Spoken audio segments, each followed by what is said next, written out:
కొంచెం వెనక్కి రా బ్రదర్.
సిపిఎం పోరాడుతుంది, అనేక రాష్ట్రాలు పోరాడుతున్నాయి.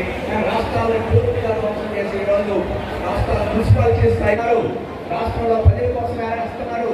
ఆ రాష్ట్రంలో ప్రజల కోసం పోరాడే శక్తి సిపిఎంకి ఇవ్వడానికి వేస్తున్నారని చెప్పేసి అది ప్రజలు గమనించేట్టుగా మనం చేసి ఆ రకంగా సిపిఎంకి ఇక్కడ ఈ బహిరంగ సభకు హాజరైనటువంటి అఖిల భారత నాయకులు, మన పార్టీ పెద్దలు పివి రాఘవులు గారు, పార్టీ రాష్ట్ర కార్యదర్శి గారు తమ్మినేని వీరభద్రం గారు,